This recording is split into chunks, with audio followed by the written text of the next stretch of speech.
There is a small old man in a flannel shirt held together at the cuff with two safety pins, and on a cold morning in June of 2014, he is loading his groceries into a used Toyota Yaris that he parked 4 blocks from the store so he would not have to feed the meter. His name is Ronald Read, and the lawyer who opens his safe deposit box that afternoon will find a stack of stock certificates 5 inches thick worth $8 million that nobody in his family knew he owned. He worked his entire life as a gas station attendant and a part-time janitor at the JCPenney down the road. The whole town is about to find out it was sitting next to a quiet kind of king. Before we go any further, hit subscribe and tell me in the comments where you grew up. You sit at the diner counter long enough on a Tuesday morning, you start to hear the same sentences come out of the mouths of all the old men. They will tell you about the envelope on the kitchen table where their mother kept the grocery money, the little blue passbook at the savings and loan downtown, the boarder who lived in the spare room upstairs, and every one of them tells you the same final thing, almost in a whisper. A man could earn a modest paycheck in this country in 1955 and own everything outright by the time his hair went gray. A man cannot do that anymore. And the part that catches in your chest is that nothing about how they did it ever stopped working. Somebody just decided we should forget. Number 20. The envelope on the kitchen table. Your grandfather walked through the back door on Friday afternoon, handed your grandmother a small brown pay packet, and she sat down at the kitchen table and divided that money into 7 labeled envelopes before the coffee was even poured. Rent, groceries, electric, coal, church, Christmas, savings. When the grocery envelope went empty on a Wednesday afternoon, the family ate what was left in the pantry until Friday came around again. The Bureau of Economic Analysis has been keeping records on how much Americans save out of every paycheck since 1959, and the very first month they wrote it down, the average family was setting aside 8.3 cents of every dollar that came in the door. As of March of this year, that number is 3.6 cents, half of what your grandmother managed with 7 paper envelopes and a dull pencil. Number 19. The toolbox in the corner of the basement. In 1948, a Sears Craftsman wrench set sold out of the catalog for $12.95, just about a full day of pay for a man working the line at the Buick plant in Flint. Your grandfather walked down to the Sears on Main Street one Saturday morning, laid the cash on the counter, carried that set home in a brown paper bag, and for the next 41 years, he never paid one single plumber, mechanic, or handyman to do anything in his own house. Every tool in that box was a service he never had to pay for again. Today, the average American family spends close to $2,000 a year on home services that a basic toolkit and one quiet afternoon would cover. Number 18. The Victory Garden out the back door. The United States Department of Agriculture has the records, and the National Park Service has the records, and the Smithsonian has the records, and they all say the same thing. In 1944, 18.5 million American families were keeping a vegetable garden in the backyard, and those gardens grew 40% of every fresh vegetable eaten in this country that year. 40%. Read that twice. Tomatoes against the south fence, pole beans climbing up the chicken wire, a row of sweet corn for the boy. Your grandmother kept hers going right through the 1950s because the habit was already in her hands. Number 17. The Christmas Club passbook at the corner bank. Every January, on the first Friday after the new year began, your grandfather walked into the savings and loan downtown and slid 2 crisp dollar bills across the counter, and the woman behind the window stamped his little blue passbook. $2 a Friday for 52 Fridays, and on the first day of December, the check arrived in the mailbox for $104, and that was the tree, the turkey, the children's shoes, and a soft package wrapped in tissue paper for his wife. The very first Christmas Club account was opened in 1909 at a small trust company in Pennsylvania, and by the early 1980s, 23 million Americans were saving $6 billion a year through that little blue book. Then the credit card industry came along, and over the next 40 years, that piece of plastic quietly took every Christmas club apart at the seams. Number 16, the bushels and the mason jars. Your grandmother did not buy green beans in January at the supermarket for $2 a can. She bought 40 pounds of them in August at 4 cents a pound from the farm stand on Route 11. And she spent one Saturday afternoon in the steaming kitchen, putting them up in mason jars on the shelf in the cellar. The family ate those beans clear through to April.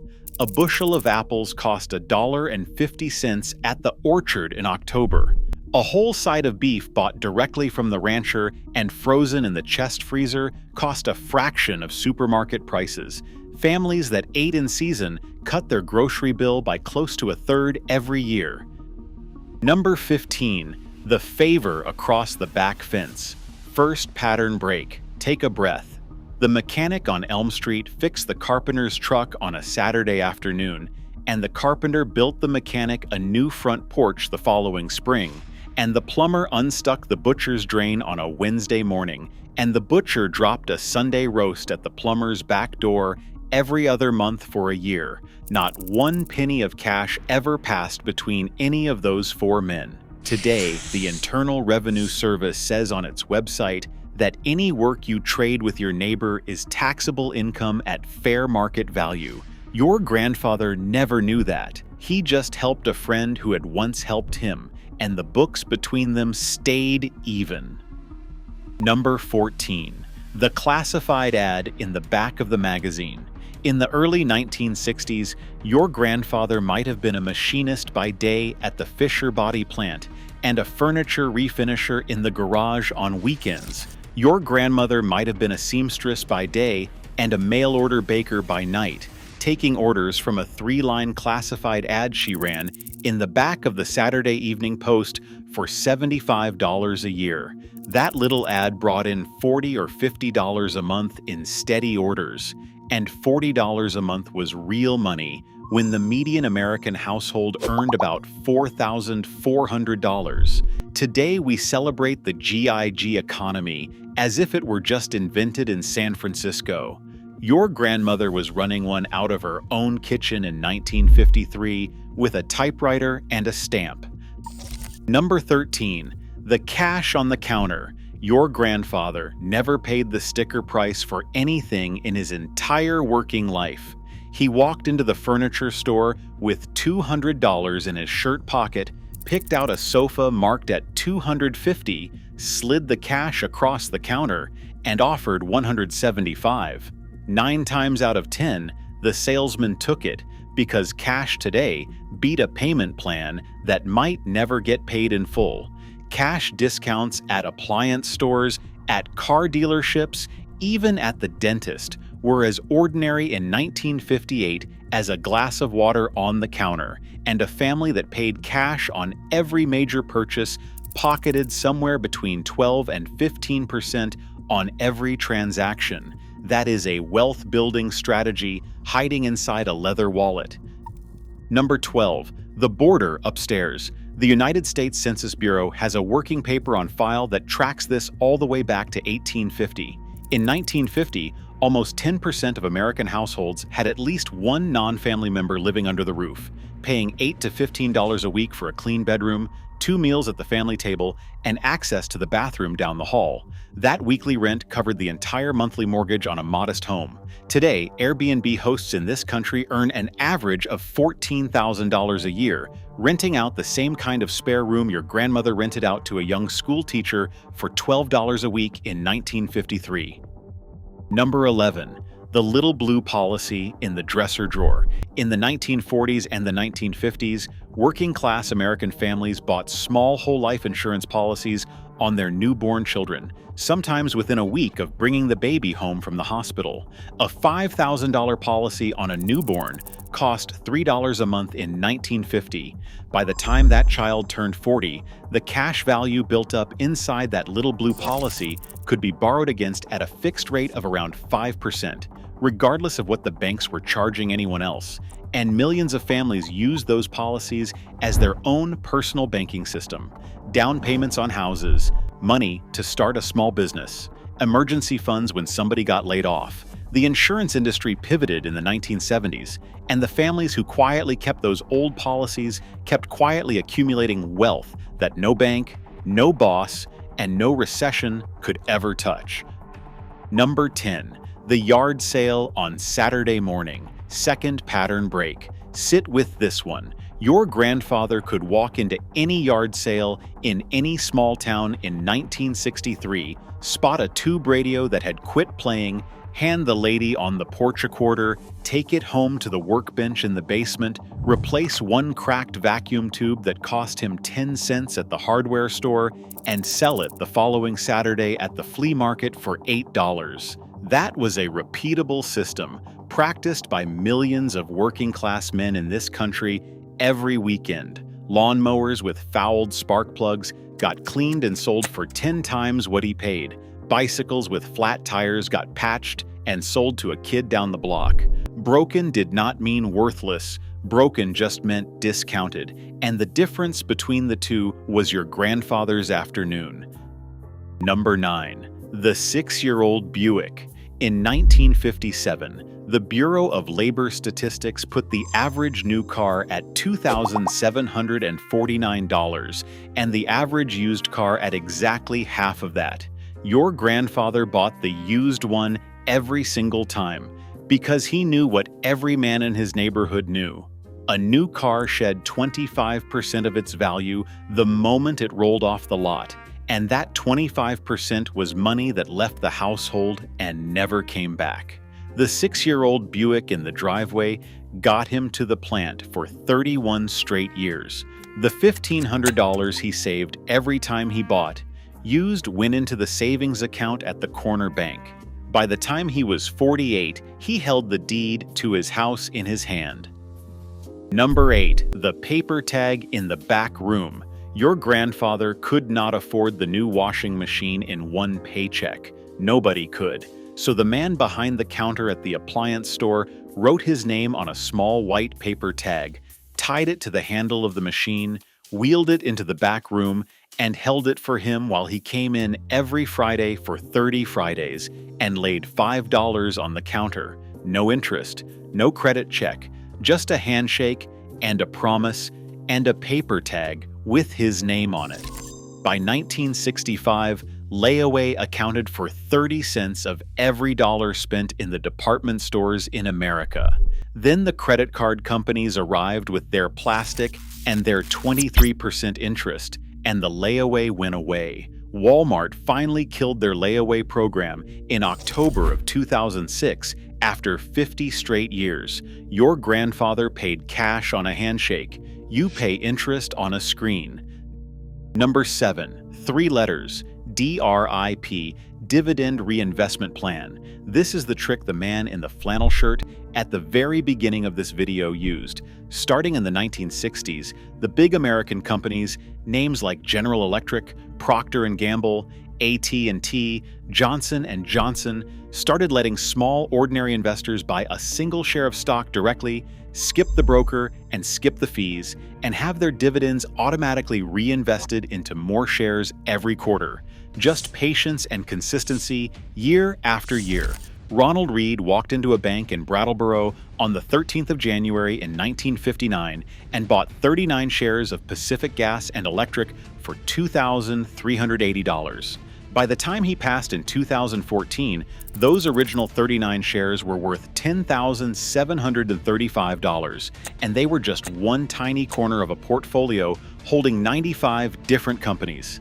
$8 million total. He left $4,800,000 to Brattleboro Memorial Hospital, where he had taken his coffee every morning for 40 years, and $1,200,000 to the Brooks Memorial Library. He did all of that wearing a flannel shirt held together at the cuff with 2 safety pins. Number 6. The notice in the back of the county newspaper. Every county in every state in this country since the 1800s has been holding public auctions of properties whose owners failed to pay their property tax. The county seizes the land. The county sells the land.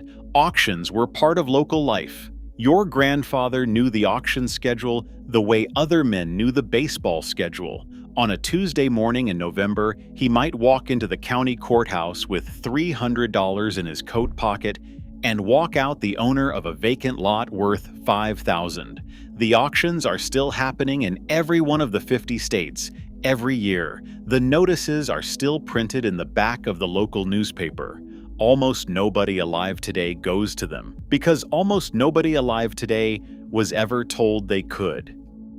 Number 5. The sewing machine and the workbench. In 1955, a store-bought dress at JCPenney downtown cost $8.95. The fabric to make the same dress at the dry goods store cost $1.50, and your grandmother already owned the sewing machine. A wooden bookshelf at the furniture store ran $22. The lumber and the screws to build the same shelf came to about $4, and your grandfather built it on a Saturday morning in the basement workshop, with the radio playing and the boy handing him nails. Families that sewed, built, repaired, and put up food kept somewhere between 60 and 80 cents of every retail dollar inside the household. Number 4. The gap. The space between what your grandparents earned and what they spent on purpose. A family in 1955 with an income of $5,000 a year lived as if they earned $4,000. The missing $1,000 went into the savings account, into the home, into the policy, into the Christmas club, before a single bill was ever paid. They drove smaller cars than they could afford. They wore coats and extra winter. The neighbor with the new car was in debt to his eyebrows. The neighbor with the old Ford owned 3 rental properties and slept like a baby. The Federal Reserve Bank of New York keeps the books on this, and as of the end of last year, total household debt in this country sat at $17.5 trillion. Your grandfather lived through the Great Depression, and he made a quiet promise on the day his first child was born that no son of his would ever owe a bank $1 he could not pay back the same week. Number 3. The little duplex on Maple Street. The Servicemen's Readjustment Act, signed by President Roosevelt on the 22nd of June in 1944, gave returning veterans a way to buy a house with almost nothing down, at 4% interest for 25 years. Smart young couples in 1947 bought small duplexes instead of single-family homes. They lived on one side, and they rented the other side to a young family for $45 a month. That $45 covered most of the entire monthly mortgage payment. By the time the loan was paid off in 1972, the family owned the building outright, free and clear, with a tenant on the other side still paying rent on the first of the month. Some families repeated the trick. They bought a second duplex, then a third. By the time they retired, they had a small portfolio of buildings paying them every month for the rest of their lives. No pension, no 401k. Just bricks and mortar and patience. Number 2. The paper route. By the time he was 10 years old, your grandfather already had his own money. 600,000 American boys held paper routes in 1950, according to the census that year, and millions more cut grass in the summer, shoveled snow in the winter, and ran errands for the lady 3 doors down. The money they earned was small. The lessons were enormous. Money requires effort. Saving creates options. The boy who deposited half of his paper route money every Friday at the corner bank became the man who paid off his house in 15 years. It was never genetics. It was training, started young, repeated every week, and burned into the bone before he was old enough to shave. Number 1. The mortgage in the fireplace. This was the goal. Not a bigger house, a paid-off house. In 1960, the average American mortgage ran 15 to 20 years. And on the day the final payment cleared the bank, families gathered in the living room. They took the mortgage paper out of the dresser drawer and they burned it in the fireplace. There are photographs of these ceremonies in old shoeboxes and attics all over this country. A man in his 50s holding a curling piece of paper over a small flame, his wife behind him with one hand on his shoulder, the children watching from the couch, and on his face a kind of quiet peace that almost nobody alive today has ever felt for 1 second of their adult life. The day that mortgage burned was the day his real life began. Today, the average American mortgage runs 30 years, and almost nobody burns anything on the day they retire, because almost nobody owns anything outright by then. He is gone now, your grandfather. The house with the grapevine on the back fence got sold a long time ago. The toolbox in the basement went to a younger nephew who promised to use it. The little blue Christmas Club passbook is somewhere in a shoebox of papers nobody has opened in 15 years. But every one of these 20 tricks is still here. Every one of them still works. Pick one, just one. Try it this week. Open a savings account at the smallest bank in your town and drop $10 in it every Friday. Plant a row of pole beans against the south fence. Walk into the next yard sale you pass and look for an old radio that quit playing.